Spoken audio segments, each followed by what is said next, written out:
Okay, welcome to part 3 of this safe video. So we've now finished the bolt work.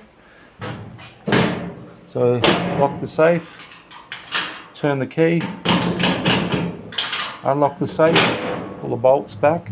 Now the door's working properly. So I put 2 posts on there. I've ended up cutting the Ross 100 weld-on cover away because I found instead of machining up like a block to go in there, this made a lot more sense. So we've now got the safe lock on there, we've got the plate on the back, and the reason why I chose to actually mount it there was that the most vulnerable stage part in this safe is right here. So we've got the plate to go through, which I kind of gave it a little bit of a heat treatment, and basically I've just put this piece here just so the bolt slides really well now. And I also made it so the lock, you have to project the bolt to actually lock it in order to take the key out. So why I've done that is so this safe is never actually left unlocked or can't be left unlocked. So that's the reason why I did it that way.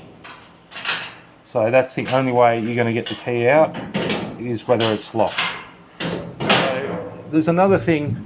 There's a few other things that we can do because we're not going to be putting any glass relockers or any relockers on this, because the thickness of the door, you know, it's not a security safe. It's a low classification. So it's, you know, so we won't worry about that. The main thing is that we've used lock nuts, Nylox. It's not going to come undone. This is enough. This is this one. Now the other thing we can do is I do have a proximity sensor, and the way that these work is they see, or they will see or activate when there's something in front. So for example, just as an idea, you could make a 90-degree bracket, you could put the proximity sensor there, so if the door ever moved or the bolt work moved, that could go off. Now the other thing you can do is there's reed switches. I used to install access control systems, especially in InnoRange products, and some T-Com V8 panels, blah blah blah, is a reed switch. Now they're reed switches you'll find on commercial properties, and they're typically for doors. Now you can use this anywhere. All this is literally a switch and a magnet. So I've got some magnets just there, and you go closer, it closes the switch. You go further away, it opens the switch. Now the way the alarm systems work is we put resistors at the end so we can monitor the voltage. So when the switch does go into alarm condition, basically it gives out it reduces the voltage on the line that goes back to the zone, and therefore the processor on the alarm system will pick it up and say that particular zone is in alarm condition, and then how should I action that event. So we can use reed switches like that on the door. We could make up anything we wanted on how to do it. We could put the reed switch here if we wanted to. We could, you know, put it absolutely anywhere. Now another type of switch is called a tamper switch. And the tamper switch is similar to that, but what it is this switch here is normally open. So when the door is when it's depressed, it's an open circuit, I believe. I'd have to meter it. Oh yeah, it's an open circuit, of course, duh. So what we could do is install this on the back of the safe and push that against the wall, or we could put it on the bottom of the safe. So somebody remove the safe from the floor, it go into alarm condition.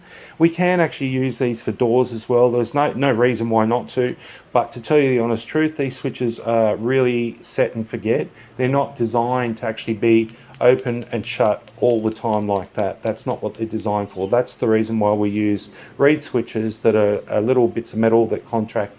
Now the other thing we can do is, I'll just give you an example. I've got a multimeter set up here and it's on buzz. So here is a reed switch. There's all different types of reed switches, and what I'm going to do is I'm going to put it close to the magnet and we should hear the multimeter beep.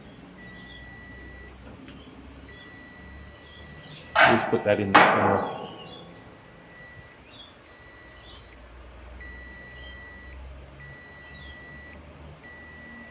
So doing things like that, we could put, for example, this magnet, just got them from Bunnings. You could put a magnet there and just make the reed switch go there, and as the bolt work moves, we can open and close that zone on the panel. So we put the reed switch in a zone, program it to whatever process group that we want, and then put it into an area.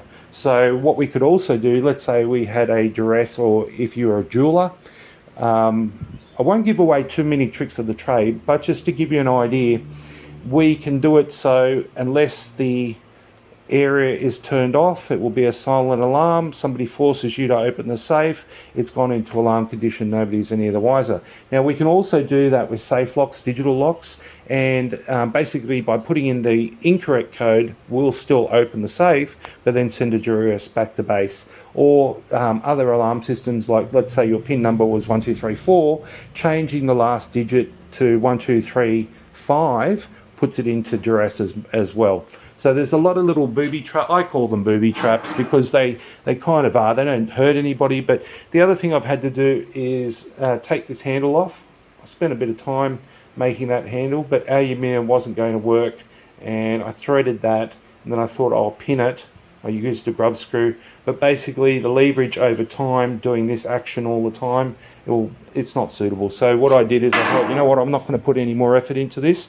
I'm going to use a bolt, and I'm going to bend it, and I'm just going to machine it, and pretty much that's what I did. So, and also I can take it off, and you can put a lot of leverage on there. If, for example, somebody did try and force this open, and say they bent the rod or mechanism or whatever, you want a little bit more leverage to try and get that open instead of grabbing the grinder and doing all that kind of stuff. So pretty much that makes the end of this video done. So that's that safe done.